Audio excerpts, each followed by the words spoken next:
Losing already. Like, dude, you haven't even said much yet. Alright.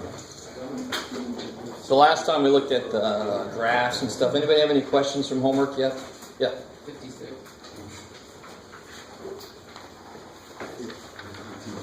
Yeah, so there are some, for example, they give us one use of exponential functions, if I remember correctly, in this section. That's compound interest.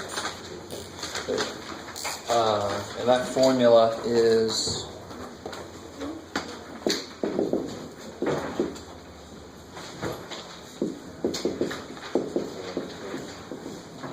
holding the book. Right, where A is the amount after T years, N is the number of times it's compounded. So if it was compounded quarterly, how many times a year is that? 4. Hey, N would be 4.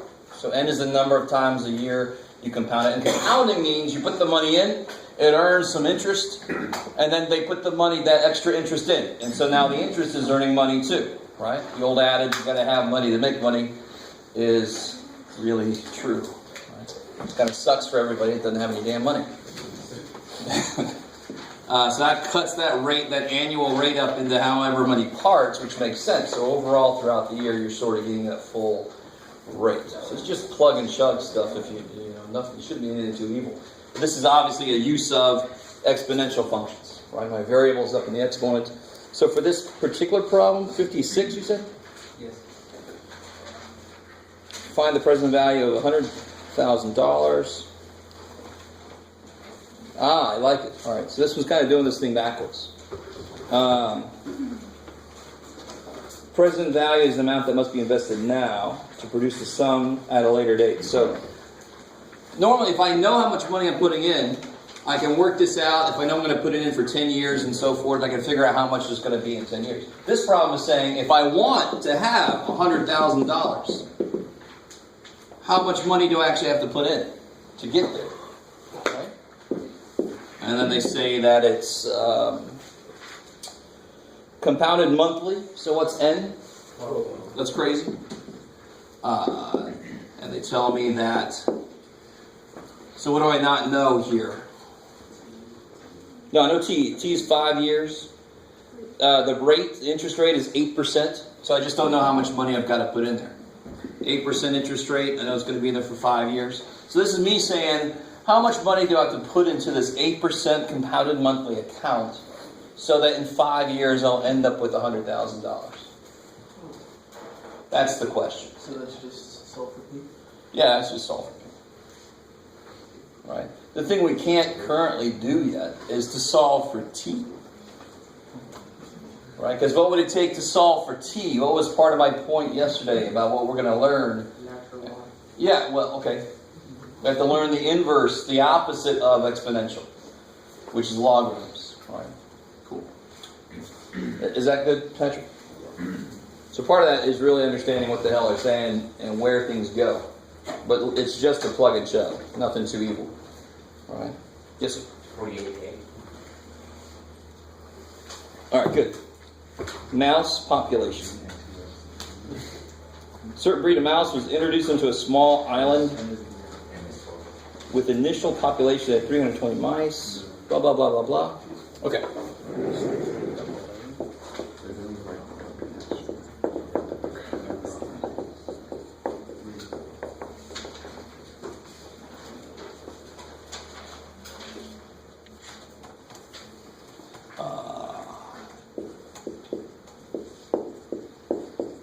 So it doubles every year. Find a function that models the number of mice after T years. So what do you think based off of what we said yesterday? We looked at a function and I pointed out that it's sort of exactly what we need here, almost. Right, so doubling every year. So how many, so in year 0, I've got 320. If I had 0, then I need spontaneous generation of life, which we're not going to get into the deep philosophical problems of that. But year 0, they plot 320 mice on this island. I don't know why, if it was on purpose. I don't know, somebody left their mouse collection. Oh, man. Where'd it go? Let's see, where am I? Oh, here it is. So doubles every year. So how many in year one? 640. Yeah, so after 1 year, there's 640, right? After 2 years, there's 1280, right? Doubles every year, right? So what do I keep doing? And this is 320 times 1. This is 320 times 2. That's crazy. This is 320 times 4. So the next one's going to be 320 times craziness. Shit. So let's write it more like the form of this chapter, which is all about variables in the exponent. So 4 is 2 times 2. That's amazing. 2 squared. 8 is 2 cubed. 2 is 2 first. 1 is 2 to the kick-ass, sorry. So in the year X years later, after this guy left his giant mouse population, the mice weren't giant, it's 320, I'd call that giant mouse collection. What would it be? What's the function we're talking about? 320 times 2 to the x. Cool. All right. And again, that's what math is all about, isn't it? It's about looking at the patterns. What's the pattern? I don't want to know year 3. I want to know year x. So I go, all right, well, let me figure out what it would be in year 3, and then I'll see if there's a pattern. Yeah, and then the function captures that pattern. Remember we looked at 2 to the x yesterday, and it said it's just like doubling over time. It's just double, double, double. So that's part A. And of course, they want the variable to be t, which makes sense. So we'll go back and we'll make them happy. We'll make the variable t for time. It's crazy. Estimate the mouse population after 8 years. Well, now part B is easy. Throw an 8 in there, and you're not. That island is a little scary. All right. Or not, I don't know. Yeah. Can we go with 30? Is that cool? Whatever. Yeah. Yeah.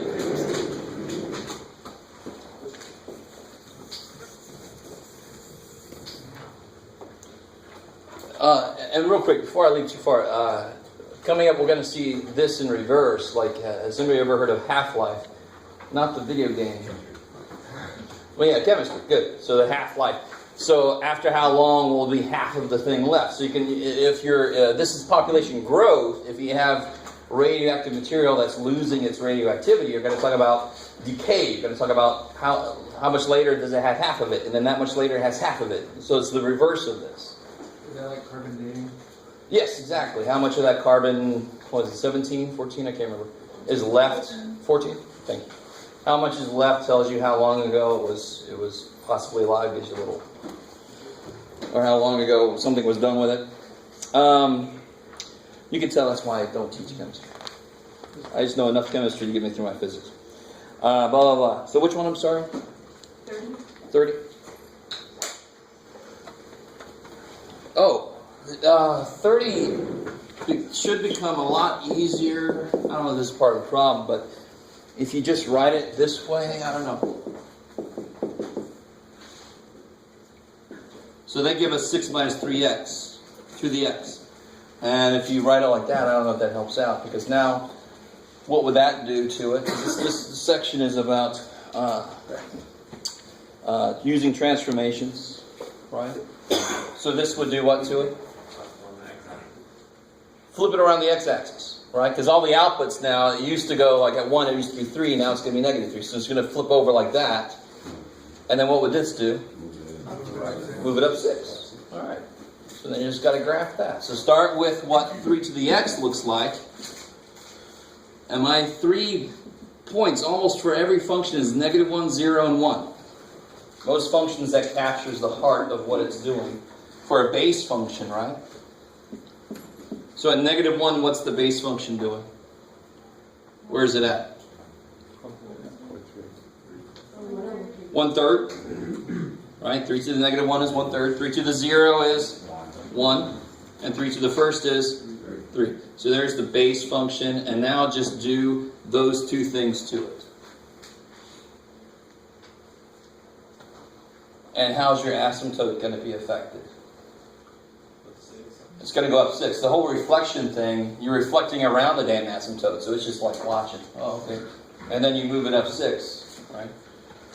That's going to help you with the range of this thing, right? Because they want you to then, after you graph this thing, they ask you to do the domain, the range, and where's the asymptote, right? Is that cool for whoever? I can't keep in mind who's asking what. Whoever asked that, is that all right? Yeah. Okay, thank you. Okay, anything else from homework? All right. Cool. So one homework question actually helped me finish 4-1 out. And that was a compound interest problem. It's just an application. Just got to figure out what the letters mean and throw the numbers in the right place. Blah, blah, blah, blah, blah. Just make sure there's nothing else. Okay, cool. So let's get into 4-2. Let me start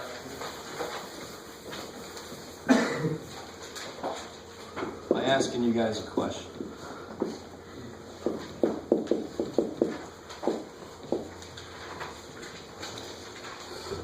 All right, here. This is one thing. This is the classic example of where this next thing comes from. And this next thing is going to be something like pi. It's a special number that we give a symbol to because it keeps popping up in a lot of places. What is this? What does it mean? What I've written down. What does it mean?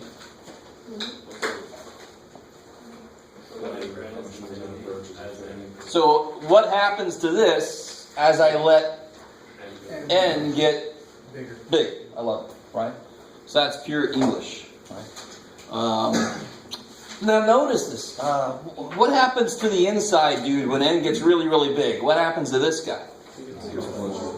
Gets smaller and goes to 0. And 1 to any power is 1, right? But the power keeps getting bigger. You kind of with me? And if I raise the... And I don't care. If you put in... Everybody's got a calculator right now. Everybody's got a calculator out. Do this for me.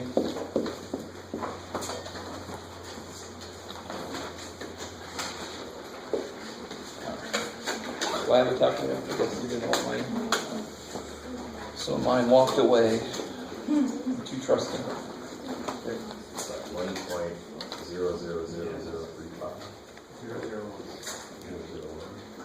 1 point, do it again. 1.0003500. Gotcha, okay. My bad. I couldn't follow the zeros. And now try this one. Let's see if your calculator should be able to handle that. Alright. So you can imagine, if I do this again, 3,500, what do you get when you do it to the 3,500 power? You get 6. You lose a 0. So what's it again? What's this? 1.003506. I like it, right? And you can imagine, if I keep on going, this sucker is actually going to go to infinity, believe it or not, right?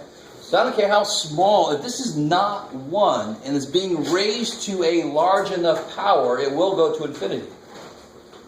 Since it's a fraction, though, part of it is a fraction. Even though we're adding 1, shouldn't it just be getting infinitely close to 2? It should be approaching 2. Why? Because even though we're constantly adding the 1, it's still a fraction. Even Yeah, but this is going to be 1 divided by really big. Right, and then you're taking that to an exponent, which is going to make that even bigger, which in this case means smaller because it's a fraction. I'm with you. So this resulting thing is never equal to 1, right? It's never equal to 1. So if this ever did equal 1, the answer would be 1, because 1 to any power is 1. And if this is not equal to 1, and this goes to infinity, the answer would be infinity. Because if I kept going with this would just keep getting bigger and bigger and bigger. It would go to infinity. Are you guys kind of with me? I really want you to understand the weirdness of this expression. This is weird. And this came out of work that math people were doing. Actually, business people were doing this work, and they said to the math people, "Hey, math people, can you figure this shit out? This is freaking me out." And the math people said, "Ooh, I like that." It's freaky, right? And this is weird. The inside looks like to be going to 1, so it should be going to 1, but that's going to infinity, and that never gets to 1, right? And anything, if it's not 1, if I let the power go to infinity, the answer will be infinity. So those two things are fighting it out, and it comes out to some specific number. It comes out, well, let's see. Let's try. They've got a table. Let's not do it. Page 310, they got a little table. So it comes out to 2.71828, blah, blah, blah, blah. And we just give that number the symbol E. Just like if you take a circle, if you take its circumference and divide by its diameter, you always get the same number, which freaked the hell out of a lot of civilizations. And they gave it the letter pi. Right, so pi is. Any circle's circumference divided by its diameter is pi. And that would certainly freak you out if you were building shit and you're like, it's always pi. It's always this thing. Let's give it a word. What word? I like pi. Good. We'll call it pi. There, that was exactly how it happened. Or was that drunk history? I don't know. That was probably drunk history. I want to see that episode of Drunk History. Alright, you guys semi with me? Let me show you one other little place this comes from. Y equals 1 over x. And you see how that's at the heart of this thing, right? And y equals 1 over x looks like this, if you graph it really quickly. So there's a weird question, and this is not going to make the most sense. I don't care. I'm going to show you anyway. If I found the area here, if I went to infinity, that area would be infinite. But real quick, if it was 1 over x squared, that area would not be infinite. Don't worry about that. Just a little side note. So what people were interested in was, how far do I go? What number do I go to so this area is exactly 1? And the number that you go to, the number you have to stop at, probably is that thing. Because, yeah, it is. So if you start at 1 and you go to E and you find the area underneath that curve, it's exactly an area of 1. And there's actually a few other places that E pops up. So at some point they were like, shit, this thing deserves its own symbol because it keeps popping up everywhere. Alright, maybe. Now, this has nothing to do with anything you're going to have to do yourself. You're all worried. This is explaining why we gave this a symbol. You got to know why. There's a reason we gave it a symbol. That's why, right? Most things that get a symbol are things that freaked us out at some point. Yes, ma'am? Wait, so what did they put in the end to get 2.71? It's the limit. So one way you could investigate it is to just plug larger and larger numbers in. Now, there is a class that we work with this kind of thing. We work with this and we actually prove this is true. We actually prove it. And that class is Math 280. So we'll leave that alone. Right? So if you have to take Calculus 2. If you have to take Calc 2. Anybody have to take Calc 2? Kick ass. You guys remember this day. Remember when you get to Chapter 11 in Calc 2, you start doing limits and sequences and series. You'll go, oh, that Jeff dude was talking about some shit. So if you got a decent instructor, they should show you how to do this. It all depends on your teacher. So I'm hopeful. Because that's a beautiful thing to show somebody.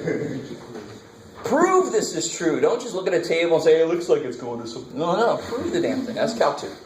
So we're not going to do Calculus 2 stuff here. All right. Blah, blah, blah. So anyway. This letter, if I use it as a base, so any number can be the base. Any number. 1/2, square root of 2, whatever. So if I use the letter E as a base, this ends up modeling growth and decay really well. I'm not sure how else to say that. Plus, I can very often see the rate of increase and decrease in the expression itself. So this turns out to be the perfect base to use for population growth. There you go. So this whole section is just about where did E come from, what's the importance of E, and then some problems graphing and doing the calculator with E stuff. All right. So let's look at an example here. if they ask you to graph stuff with E, since E is nothing perfect, there's no nice number for it. So if I wanted to graph this, what's E to the 0? Okay, it's anything to the 0. Who cares if you don't know what E is fully yet? E to the 0 is 1. So E to the 0 is 1. What's E to the first power? No? 2.7, blah, blah, blah, blah, blah, blah. So you just put it there somewhere, right? And help me out, what's E to the negative 1? What's... One, Guys, 3, 6, 7, 8. you have your E button you get with your calculators. Do you see where your E button is?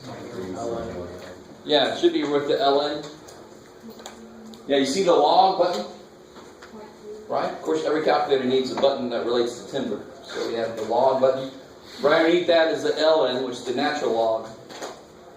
There's some stupid joke about Abraham Lincoln and natural log cabin and shit. But since logarithms are the inverse of exponentials, look what's right above the log button. What's right above the log? Home. Dude, no. Oh, I don't know. You got an 89. I don't know what the hell they did with that. Right, I need a road map for your... No. What's right above the button? What's 10 to the x? So that must mean that the log is the inverse of 10 to the x. Right? Because what's right above the squared button, of course? They kind of try to put inverse type stuff next to their buttons, right?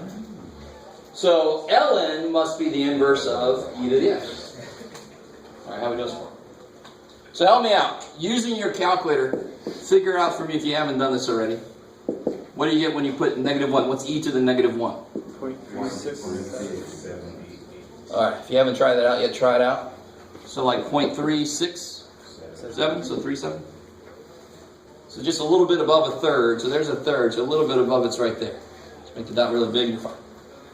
So I mean, it's got the same shape, but you don't have to be perfect with where the dots go because it's not nice numbers. So this would be your base graph for section 4.2. And then they're going to do stuff to you like, well, now graph negative e to the x plus 1 minus 3. What would that do to this graph I have up here already? How many things does it do? 3. So what's one of the first things it does? Alright, you can flip over x-axis. As long as this is last, we're okay. Yeah, left 1 because of this. And as long as this is the last thing you do, then you're okay. So it would take this down here, it would flip it over the x-axis. Now you need a good scale down here, Jeff. So it's going to go here. It's going to go left 1. And then it's going to go down 3. Shit. Alright. This one goes down here, back 1, and then down 3. 1, 2, 3. Bam. And so forth. Right?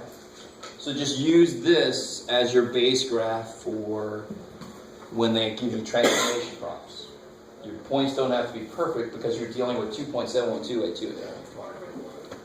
I know, right? I don't know. Let's see. Oh, so let me show you one of these problems here. Oh, good. If they didn't shut up, I was going to go out there.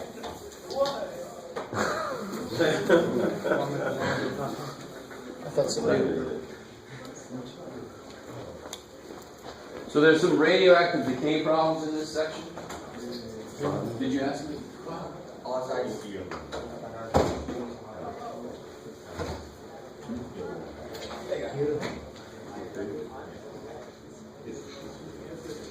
Yeah. That's a good one. I try to make sure I look teacherly. I'm not sure I do. Keep it down. Because they're looking at me, who the hell are you? So I'll just call security. Oh, shit. So they're like number 22. Let's do number 22. Just to show you how these problems work. This is a radioactive decay problem. It's all about radioactive iodine Yeah. So the mass remaining after T days is given by this.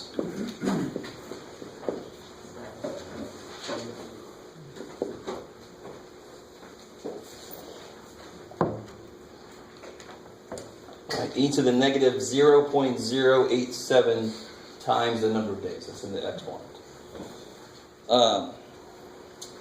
So we'll answer their questions, and then we'll answer some of my own. What's the initial mass? 6. Yeah, 6, right? If you make, now here's where you got to be really careful. When you're dealing with exponential functions, and I ask you like a y-intercept and stuff like that, we're so used to plugging a 0 in and getting a bunch of zeros, but now when I plug a 0 in, e to the 0 is 1. So be real careful. So of course the initial mass is the same thing as asking you what's the mass at time 0. So I get 6. 6, what do they give me here? Grams. Alright, that's not too bad, right? What's the mass at time 0? How much is left after 20 days?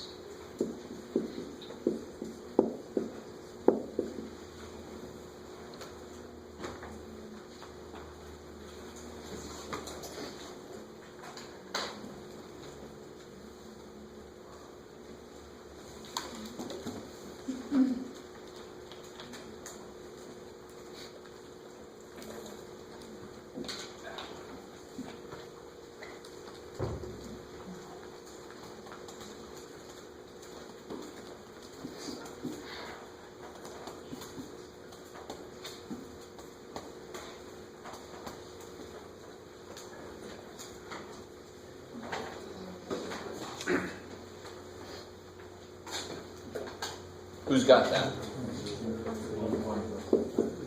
1.053? Sounds about right.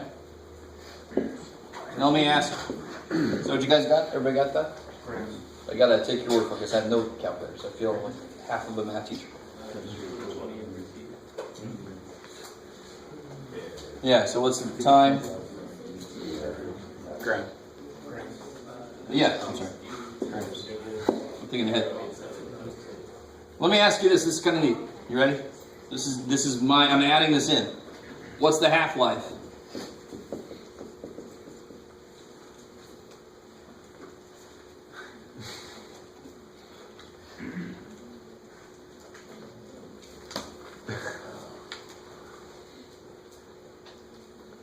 So what does that mean? The half-life. How much is left?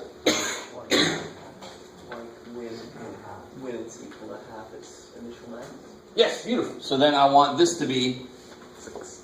no, 6 is what it is originally. 3. 3. So after how many days is this going to be 3, right?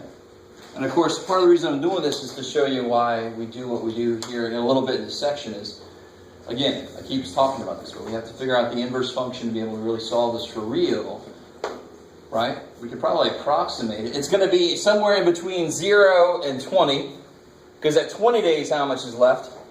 1 gram. So we've gone too far at 20. We've gone too far. So if it's lost like 1/6 after 20 days, let's see what I have at 10. What's 10? What's m of 10? 2.51. 2.51? So is that too far or not long enough? No. Too far. Too long, right? It's somewhere in between 0 and 10. You guys still with me? Because I want there to be 3 grams left. And at 10 days, there's 2.5. About 8 days. Somewhere like 8 8. days? What's 8 days? 2.99. 2.99? Yeah.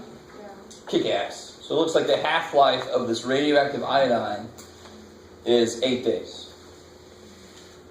Now later we'll be able to actually solve it, which is much better than guess and check. Right? Guess and check will really, really, really suck. Especially if the answer was actually 7.43926 days. You're not going to guess and check that. Is everybody kind of with me here? I wanted to bring that back in, so to talk about that earlier, the idea of half-life. But I can't really do half-life questions until I figure out how to solve for T.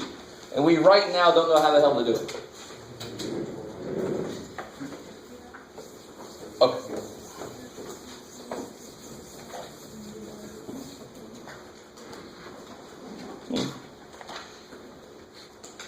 Cool, I like it.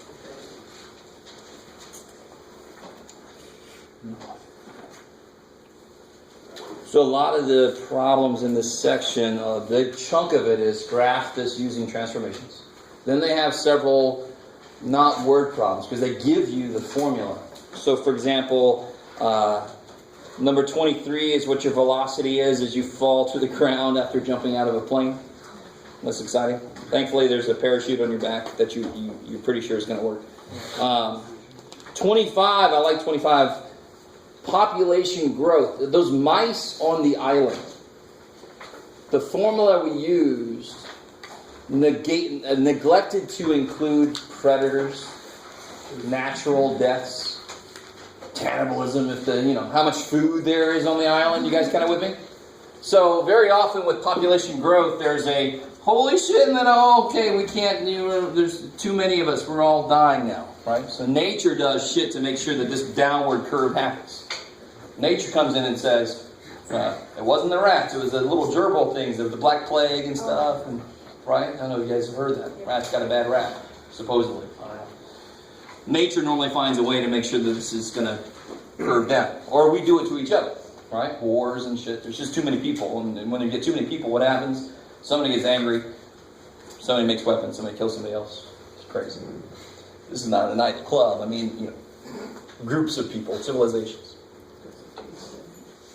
All right. So logistic growth, number 25 is a good one for that. 26 is the same idea. All those, 28, the same idea. All those that have that form to them, something divided by 1 plus some exponential function. That's going to be some logistic. It's going to have some natural ceiling to it where it levels off. Cool. I like it. Okay. So 4.2 is not too bad. I want to just get a little bit into 4.3. And then we're going to leave a little bit early. Again. Just because. And then tomorrow I'm probably going to have a little worksheet for you guys to work on. After I do a little bit more with logarithms. Because then we'll be working towards our quiz. Which will probably be either this Thursday coming up or next Monday. We'll see. All right.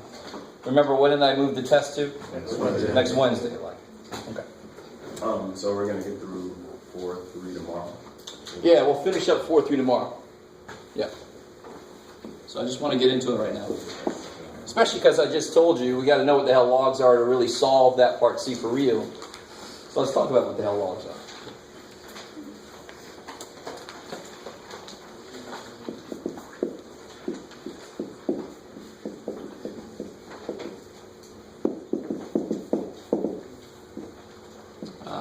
Let's do 3 to the x1. All right, let's start with, let's not use E for right now. For 2 reasons. It's relatively new and it's not a very nice number to work with. Right? 3 is a much better number to work with. So take a minute and graph that function for me. And then, on the same graph its inverse. And we talked about yesterday why it has an inverse. Passes horizontal line test. Even though we don't know what the hell the inverse function is yet, you should be able to graph it.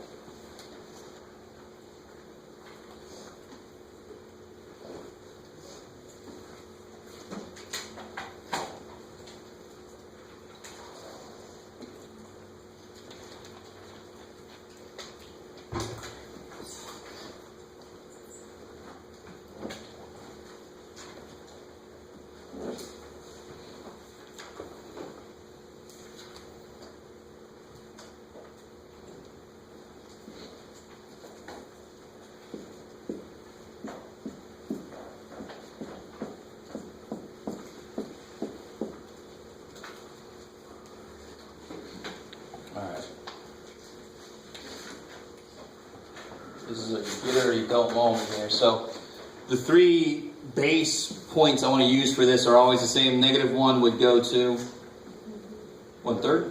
0 goes to 1. 1 goes to 3. That's crazy. So there's F. Its inverse is going to have to go through what? So F goes through -1 1/3. 0, 1, and 1, 3. So the inverse has to go through what points? Oh, we know this. What's the inverse do to x and y? Switches them. So what points does the inverse have to go through? 1/3, negative 1, 1, 0, 3, 1. Yeah, cool, right? See, we don't even have to know what the inverse function is in order to graph it. We can just base the graph of the inverse on the original function itself. In fact, in general, we don't even have to really make inverse functions. It's just easier to do it. And what I mean by that is a symbol. And let's come back to that in a second. So 1/3, negative 1, 1, 0, and 3, 1. So it looks like what we expected it to look like. Now, what happens to the asymptote? The asymptote was the x-axis. Now, if I flip everything, it's the y-axis. Because it's going to keep doing this thing. If I put a negative, how do I get negative 2 out of it? It'll be 1/9, right? Because it would have come from the point negative 2, 1/9. So at 1/9, it's going to be negative 2. So it's going to keep getting closer and closer to the y-axis. Never gets there, even though that looks like it does. Too bad. You have to get really close to see it doesn't. Okay, semi with me? So now the asymptote is going to be there. So that's nothing monumentous, right? It's pretty simple. It's too simple to really trust. And now stay with me. Here's where people freak out about logarithms. When I ask you a question that's based on an inverse function that you know really well, you don't even realize what you're doing. So let's start there. Let's analyze what the hell we're doing. So if I ask you what's the cube root of 8, why is it 2?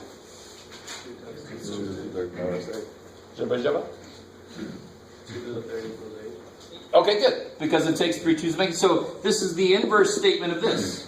These statements are equivalent in a way, right? This is true because this is true and vice versa. So this is f of x, and its inverse, of course, is the cube root of x. I mean, so I really, some of you guys are like, yes, I know all that shit. I'm not teaching you, I'm reminding you. We didn't have to have this symbol. We could always just, instead of saying, what's the cube root of 8, we could always just say, x cubed is 8, so x is what? But I'd much rather have this symbol, so I can just get to the point very quickly, right? In mathematics, we like to have a function that we can throw stuff in. I don't want to have to set a function equal to something else and then solve it. You guys kind of with me? So they came up with this symbol to mean the opposite of cubing something. And we don't even realize that that's what the symbol is. You have the question that the symbol asks you in your head. You immediately start breaking 8 up into 3 parts, or whatever you do. You think of it something like that, because you know what the question is. So, whatever symbol I use, my function is 3 to the x. We weren't around, so it's too bad. We just have to do what they did. We weren't there when they voted on this. Right? The symbol they chose for the inverse function was log base 3. So it kind of makes sense. If this would have been a 4 to the x, this would have been log base. Crazy, because the base is 4 in that one, right? So this is exactly the same idea, the idea of a symbol representing the opposite of something, as using the cube root to mean the opposite of cubing. You guys semi with me here? Let me give you some examples. Here's some concrete examples finally. Right? Here's some concrete examples of what I mean. So when you see log base 3 of 9, you're thinking the opposite. You're thinking 3 to what is 9? 3 squared is 9, right? Because how do you do the cube root of 8? You think, what does it take 3 of to make 8? You're thinking, what do I cube to make 8? You're thinking the opposite, because you're dealing with an opposite function, an inverse function. So if you internalize the question that the symbol represents, the problem becomes easy. And that, I think, is what is not taught directly, or students don't realize that that's what they're supposed to do. right? This is nothing special. There's not a damn thing special about that. It's Latin, logarithmos, study of numbers or some shit. I can't even remember what the hell it stands for. They chose that because they weren't feeling very creative that day, right? The symbol could have been a box with the letter 3 in the letter, like the number 3 down there, right? This could have meant log base 3. That could have meant the same thing, and that'd be teaching you box 3 or some shit, right? So that's 2. So what's the answer to a log always? The power you use. The power that the base needs to become that. So logarithms are exponents. Just Your calculator only does base 10, doesn't it? yes. So it's too damn bad for you. So we'll have to. There is a formula that helps you do log base other things. And actually, I think, well, He can do it. yeah, you could probably do it. There are calculators that cost a lot more money that can do a lot more. But we won't go there. So let me do some lightning round here just to make sure everybody's kind of with me. What's log base 2 of 16? Yeah, why is it 4? Yeah, so you can always check your work by doing this. 2 to the 4th equals 16. Yes, sir? Is logarithm of 2 basically square root in that case? No, I'm glad you asked that question. This wasn't a cube root, was it? All right. If logarithms were roots, we would never have made them up because we already had the idea of roots. In fact, we have too many symbols for roots. I don't know if you guys remember this. We have the radical symbol, and we have a cube root is also a 1/3 power. And I told you, we didn't really ever need the stupid radical form. We never really needed it, but they were just sort of came up with it at the same time. We used both. You guys am I with me? Logarithms have a lot of similarities to radicals, but they are not the same thing. Yes, sir? So, from what I'm seeing here, the answer of the logarithm is equal to the exponent. We need these on the base to reach what the logarithm is. There you go. Yeah, the answer will always be the power this guy needs to become this. Because what is this related to? Sort of like, remember earlier I said this is related to that. This radical statement is related to this power statement. What is this log statement related to? 2 to the 4th is 16. Not 4 squared. 2 to the 4th. There's a couple more. You ready? Let's make the numbers a little more interesting. What's log base 8 of 2? I like that part.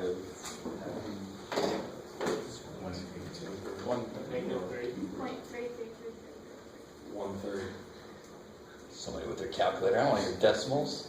I appreciate that though. Not really. Yeah, I like it. 1/3. 8 to the 1/3 is 2. Isn't the cube root of 8 2? Yeah. Now I really want you to stay with me now. Stay with me now. You ready? And you're all like, do it. What's log base 8 of 1? 0. Because 8 to the 0 is 1. Log base anything, 1 would be I love it. Log base anything 1 is 0, just like anything to the 0 power is 1. And of course, except for 0. 0 freaks itself out. Right? You guys still with cat in a mirror or something.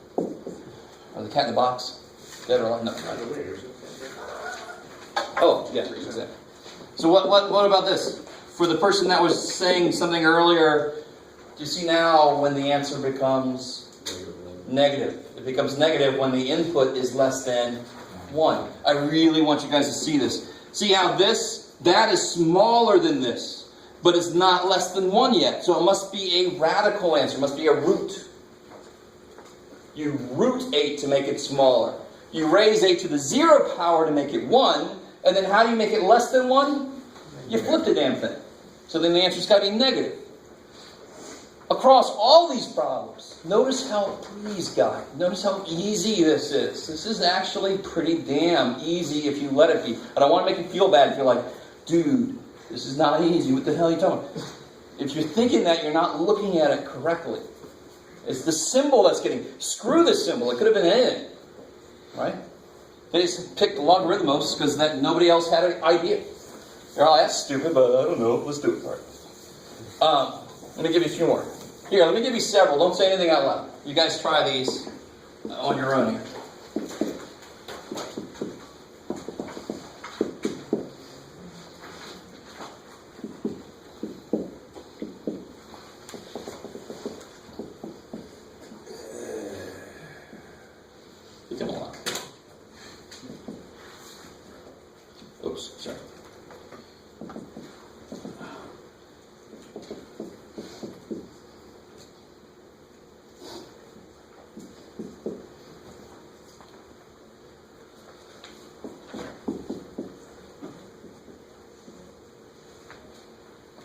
5.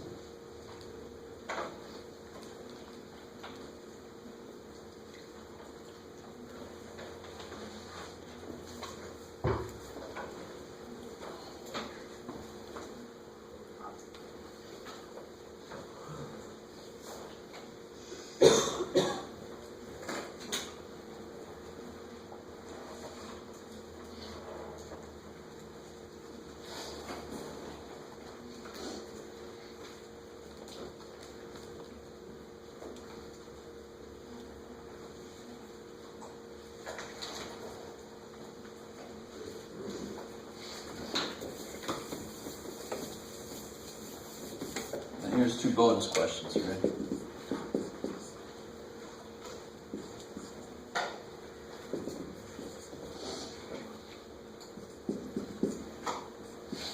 What was it I wanted to do?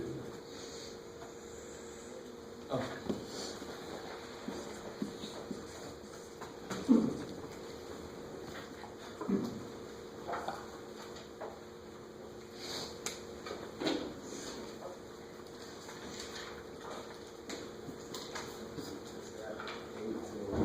Yep, it's 8 to the log base 8 of m. So this whole thing is in the power. But once I do number 2 a certain way, hopefully you understand number 7. It's really, really, really simple. So I don't know how you looked at number 2. Number 1 is easy, right? Tell me what number 1 is. 2. Why is it 2? 7 squared. You can always just really quickly check yourself. 7 squared is 49, check. If you put a 7 there, I understand sort of why you did. But this can't mean division, because we already have a symbol for division. Why would we say log is now division? That's bullshit. So make sure that it makes sense. How did you guys look at number 2? I look. So I don't know. So one way you can look at it is, how many 11s does it take to make 11 to the 4th? 4. Or you could do even better.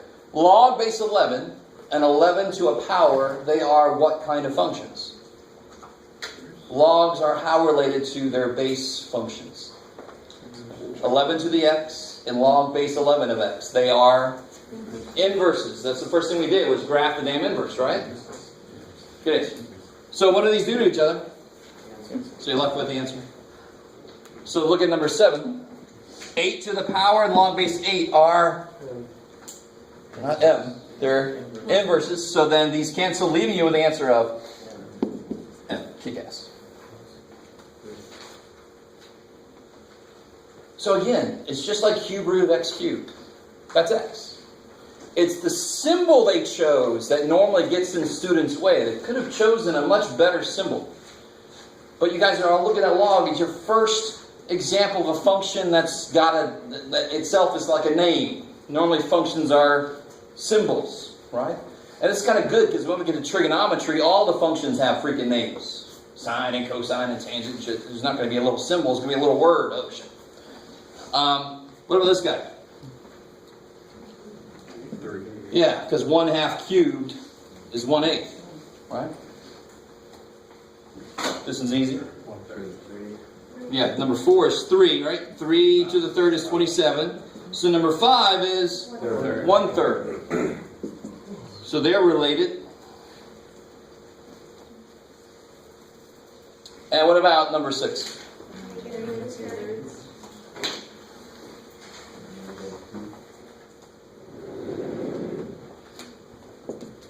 So you got to flip it, I like it. So it's, you know it's going to be negative. Then you got to make it 9. So you got to cube root 27 to make it 3. And then square it to make it 9. So, beautiful. That one's a little bit extra nifty. Now, last thing I'm going to say. Let me look at this guy one other way. I always try to say this, and I see if anybody understands me, but if you don't, it doesn't really matter, because there's an easier way to do it. But here we go. What does that represent? 8 to. Okay? Don't read it to me. What's a logarithm? Always a log is a Power. Good, an exponent.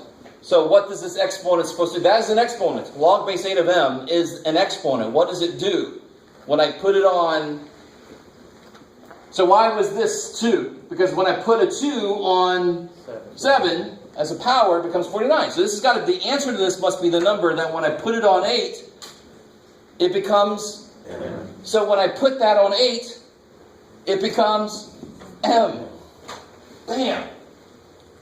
Right? Everybody hates that. And for 2 reasons. It's weird, and also, that was easy, Jeff. What are you doing? Shit. But I love that idea. That is an exponent. And you know what that exponent does to 8. It makes it become m. That's what this means. That's the number that 8 needs as a power to become m. So when you give 8 that as a power, it becomes m. It told me. What if there's any other numbers here? Second? What if it was like 7 log 8 m? Then, oh well. Some other damn thing. Exactly. Then you can't, it won't work. It's sort of like me saying, what's the cube root of x squared? What is it? If only it was a cube power, then something happens, right? So if you don't put the correct thing to go with the inverse won't know exactly what to do with it, right? Yes? If they're the same thing, you just cancel them since they're both bases. Yeah, that's what we did. But I'm saying general. But I wanted to give you another way to look at it, which, if you can look at it this way, it's nice, because then powers of logs are based on properties of exponents, because logs are exponents. And this idea just kind of reinforces that. Yeah? Is that the same where like you can take the exponent and bring it to the front?